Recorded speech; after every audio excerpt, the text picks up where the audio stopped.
the best time to plant a tree is 20 years ago. The second best time is today. So the idea there being that wherever you are, that is exactly where you need to be. We romanticize this idea that to be a photographer, you have to fall in love with photography at a young age and grow up with a camera in your hand for it to count. And it's just not true. Plenty of people get into photography later in life. Plenty of people start creating art later in life. Hey, welcome to the Beginner Photography Podcast. I'm your host, Raymond Hatfield, and today I'm learning how to juggle. Yeah, like literally juggling. Beanbags, I bought these on Amazon. I'm serious. Juggling has been something that I've always seen and admired, and I've wanted to learn how to do it myself. So I thought, hey, you know what? I'm going to give it a shot. So to learn how to juggle, I first went to YouTube to Google how to juggle.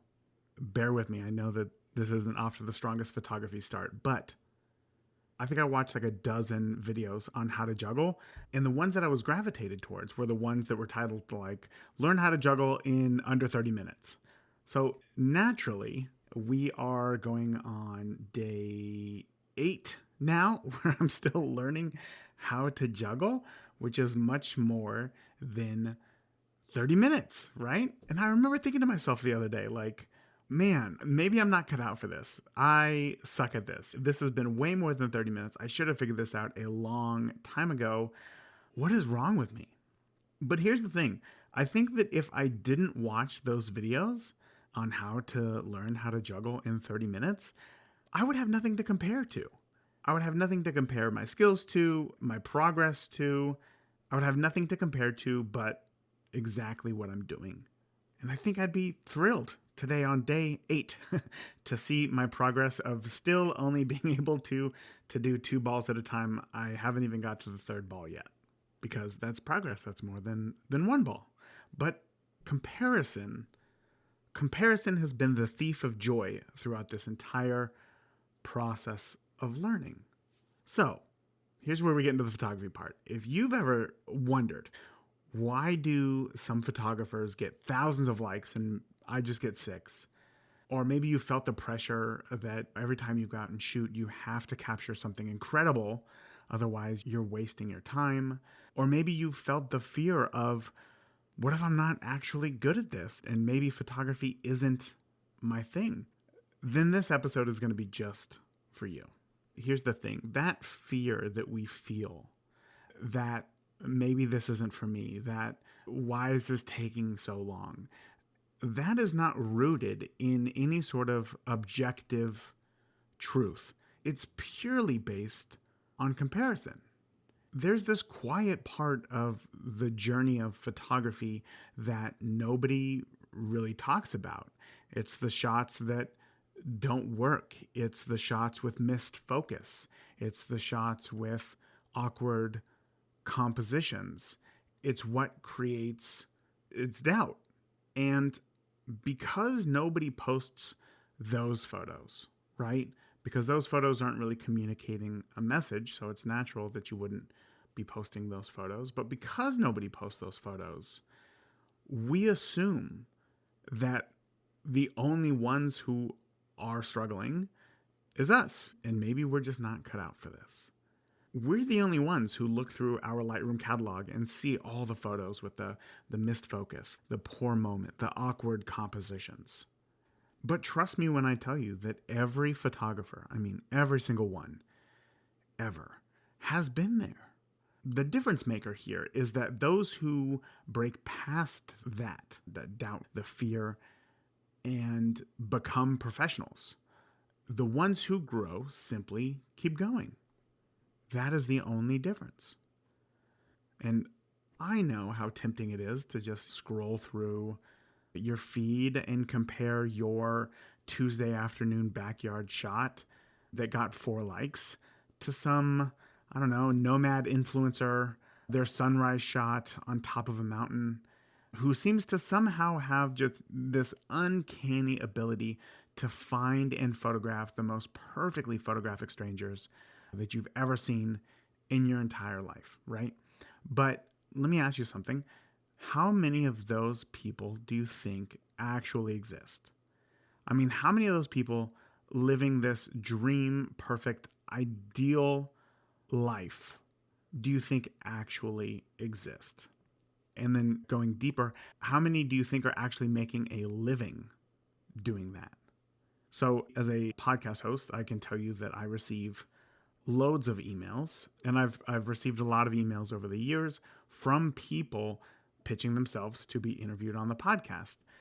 A lot of them claiming to be living that exact life. I actually found one of the emails right here. There's a lot of like personal identifiers in here, and I don't want to do that. But here's the gist, right? This photographer is a Bali based former private jet pilot, a cancer survivor, and now a cultural portrait photographer. A cultural portrait photographer. So when you go to this photographer's website, all you see are photos that are just like breathtaking. It feels like intimate portraits of people opening up to this stranger. And of course, it's in this beautiful location that is Bali. And from the outside, it looks like, wow, this is what success looks like. Who doesn't want to live this life? But the deeper, I've found this out, the deeper that you start looking into these people who portray this lifestyle, you'll find out that many of them already had previous successes financially, and now they're living off of their previously earned money, or they are essentially building some lifestyle and business like mastermind program where they're kind of living on credit now and then hope to pay it back once they launch this course or mastermind or whatever, and need my help to get the word out there that there are some successful nomads spending their days wandering around the world in these beautiful locations and capturing these compelling photos so that you will give them your money. And there's a lot of people like this. Anyway, I'm kind of on my soapbox right now, so I apologize. I'm not saying that these are bad people, but there's a lot of people out there who portray a certain look, and once you peel back the layers of the onion, you realize that's probably not the case. So long story short is, my guess is that not many people are actually earning an honest living doing that, living this dream life that you imagine is a litmus test for success as a photographer, because exposure is just simply not the same as income. So what I'm trying to get at here is wherever you're at in your journey, you're in the right place. And yes, even if you're not living in Bali capturing cultural portraits of the indigenous people, you're in the right place. I mean, could you be further? Sure, we all could. But at what cost? Think about what you would have had to have sacrificed or no, never mind. We're not going to play this what if game. There's this quote that I love, and I've shared it here on the podcast many times before, that is, the best time to plant a tree is 20 years ago. The second best time is today. So the idea there being that wherever you are, that is exactly where you need to be. You can always could have been further, but you're not. You're here right now. So the second best time is today.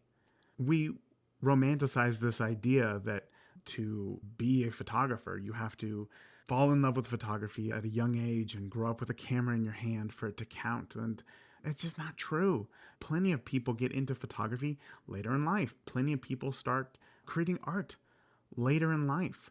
I'm always blown away by the fact, and people are usually blown away by the fact when I share this, that Morgan Freeman did not become Morgan Freeman, the quote unquote Morgan Freeman that we know of today, until he was 52. 52, when he co starred in Driving Miss Daisy. And even then, at 52, he had been trying to make it and get a break in acting for 20 years. Imagine having started photography in 2005 and only today getting your first big break. Like most people, myself included, like we're not that patient. But look at what showing up every day did for him. Look what putting in the reps did for him. It seems like a lot of time of no payoff. How many other people became successful stars in that 20-year period that he was putting in those reps? It must have been exhausting. It must have sucked. Another example is Stan Lee. Stan Lee didn't start drawing superheroes until he was 43. And he's like one of the fathers of Marvel, like an estimated $50 billion franchise. And he didn't start drawing until he was 43. The thing with art is that, like, it doesn't care how old you are, it just wants you to show up. Art is not perfection. Art is simply trying something new to the world, something new to you. New is new. And yet I could go on Instagram right now and find 100 people who are fantastic at drawing or at art, and they're 16. And that can feel almost impossible to break through. As many of you know, I left weddings to get back into the world of video. So as my day job now, I'm a video producer for a company that manages senior living communities. And I can't tell you how many people I have met in their 60s, in their 70s, in their 80s who started learning something like painting or writing or ceramics and have become really, really, really good at these things. What most people would consider very late in life. It's not about age. Art isn't about age. It's simply about showing up. But again, if we were to compare ourselves to those who have been doing it for a long time, it can be discouraging.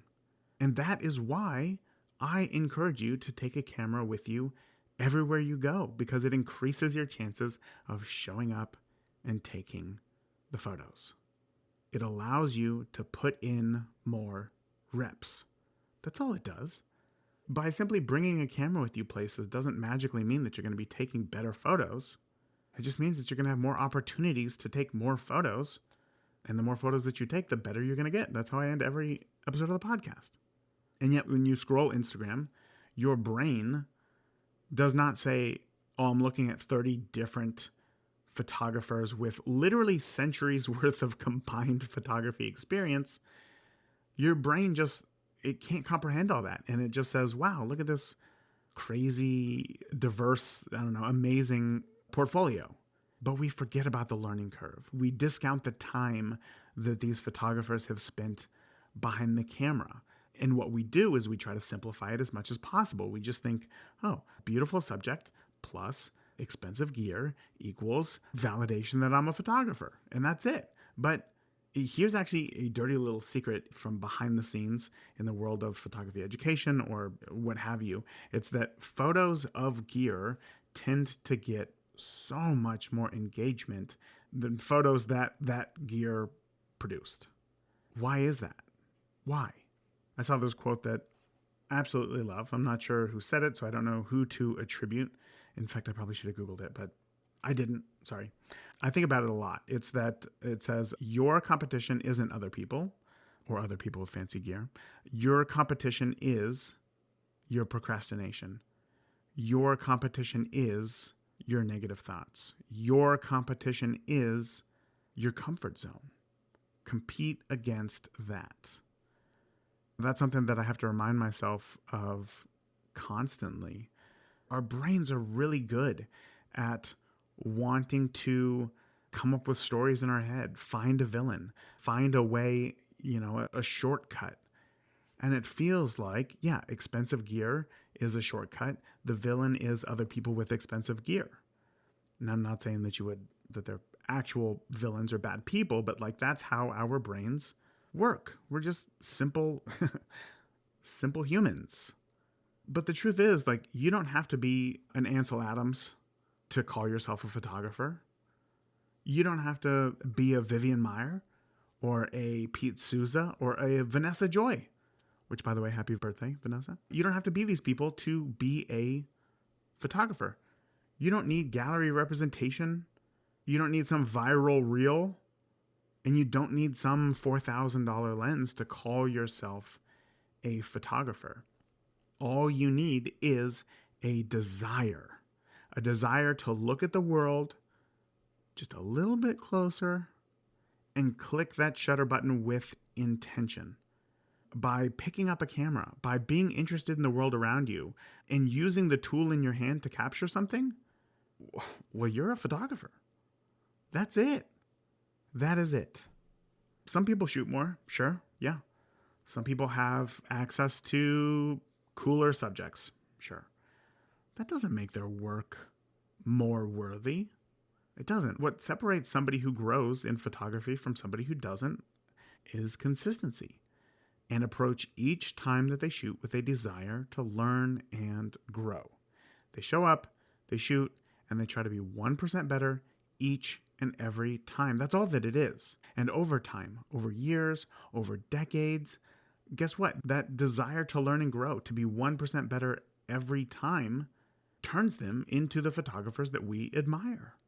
Because photography is a long, long, long game. In fact, it's lifelong. So these things take time. It takes a lot of time. We're going to take a left turn here, but stick with me. So during the pandemic, I got really into lawn care. And I know, like, it's useless, right? And I know it's useless to have a good looking lawn.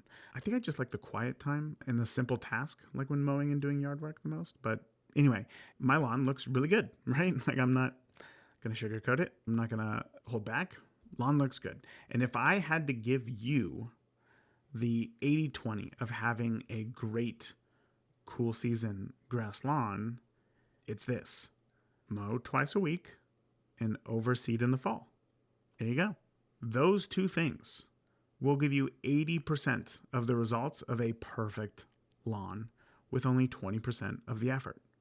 The remaining 20% of the results that you want to a perfect lawn require 80% of the effort.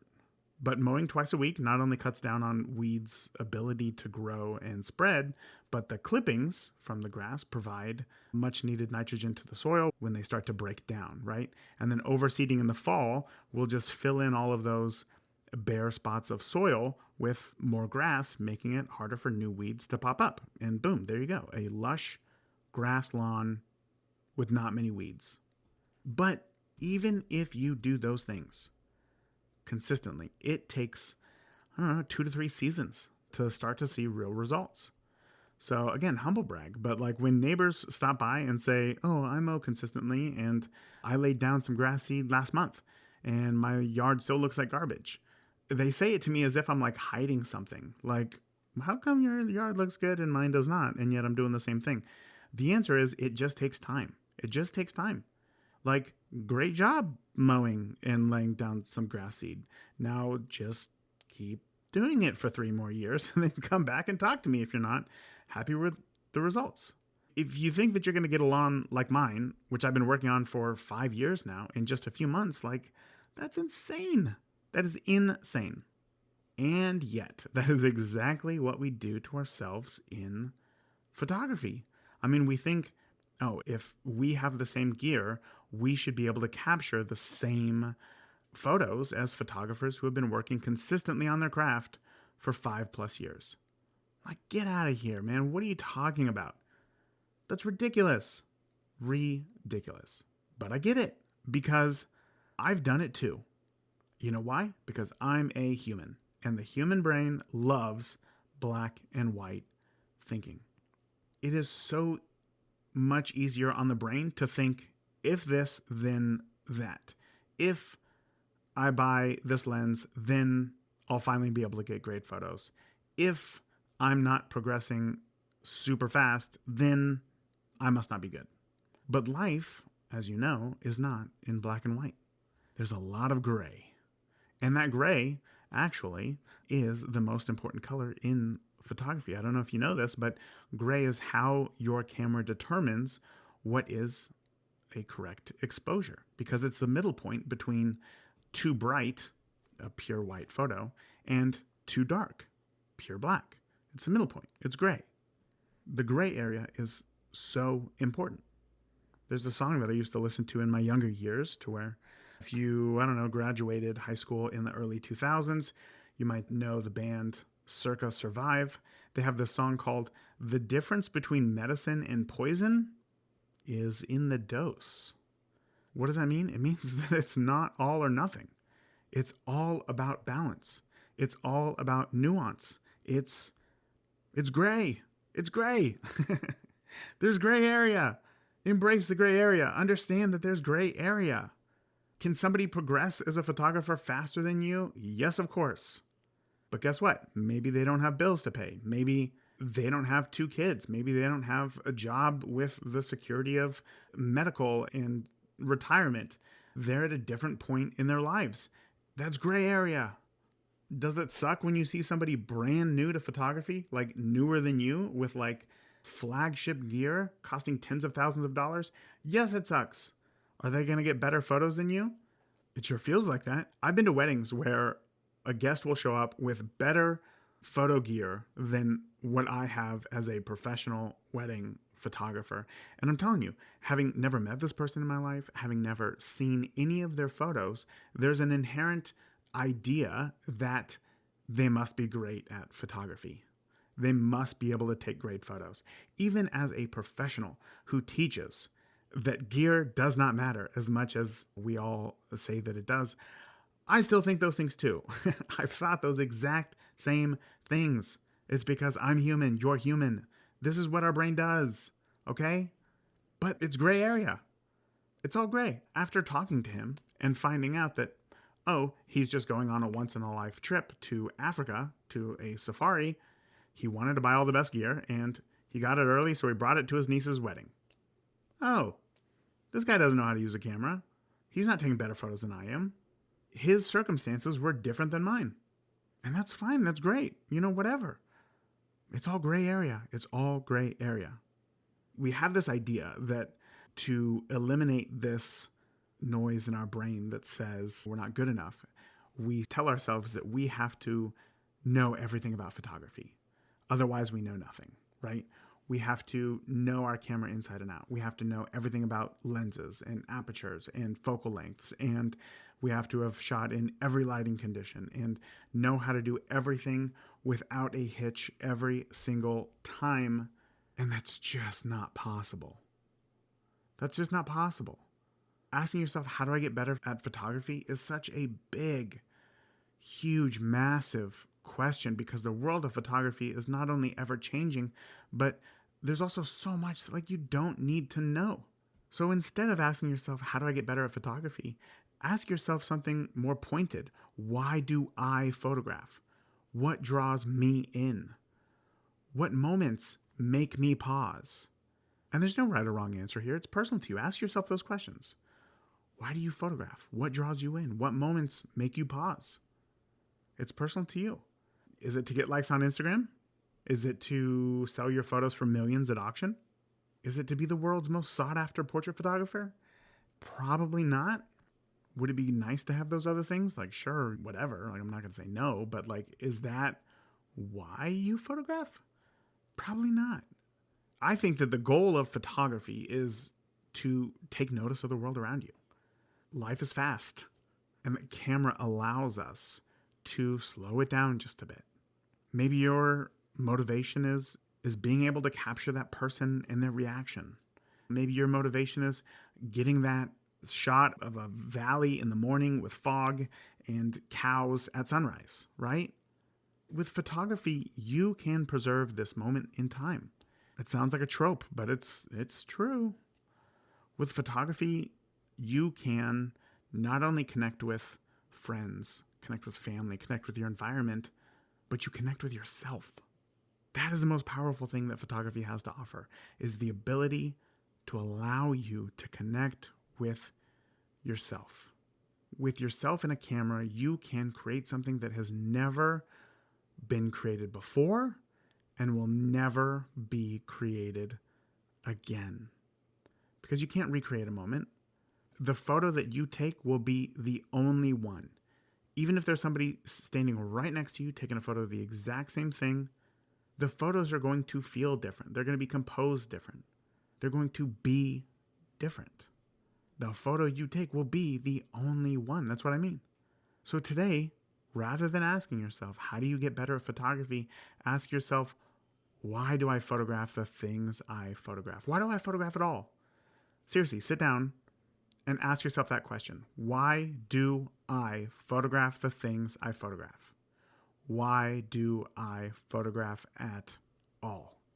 Somebody who bought a camera a few months ago and has been shooting long exposure macro photos, whatever, is going to be way better than I would be shooting long exposure macro photos, even though I have decades more photography experience than they do.